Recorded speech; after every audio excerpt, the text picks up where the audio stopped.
जय श्री राम। श्री राम और रावण के अंतिम युद्ध में जब भगवान श्री राम ने ब्रह्मास्त्र से रावण का अंत कर दिया तो वह रथ सहित भूमि पर आ गिरा। उसके वध के पश्चात युद्ध समाप्त हो गया व लंका की सेना ने आत्मसमर्पण कर दिया।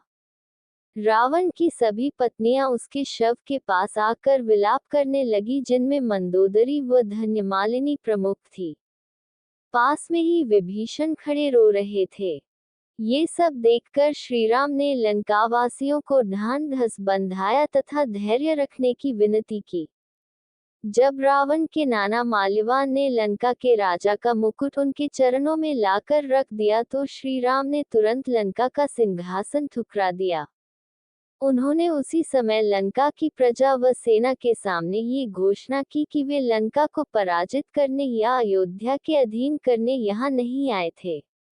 उनका मुख्य उद्देश्य पापी रावण का अंत करना व अपनी भार्या सीता को सम्मान सहित वापस ले जाना था, जो कि पूरा हो गया है।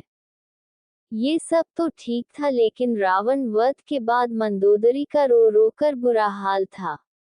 श्रीराम ने रावण के पास रोती मंदोदरी को शांत करवाया व उसे भविष्य में भी लंका की महारानी रहने को कहा।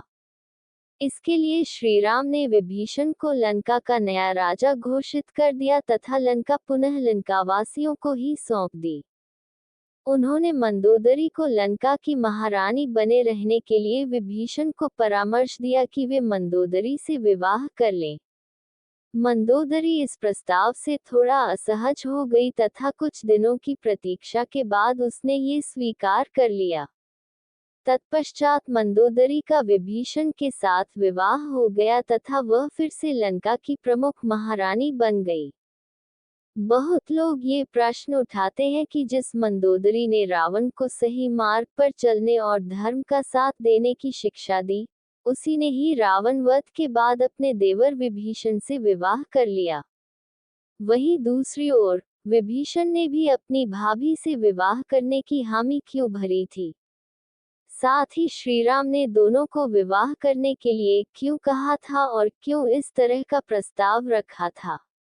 आइए इसके पीछे जुड़े कुछ कारणों को जानते हैं। पति के जीवित होते किसी अन्य पुरुष से विवाह करना धर्म विरुद्ध था।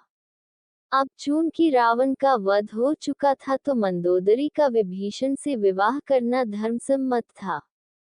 राक्षसों में पति के जीवित रहते भी दूसरा विवाह किया जा सकता था, जबकि मंदोदरी ने तो रावण की मृत्यु के बाद विभीषण से विवाह किया था।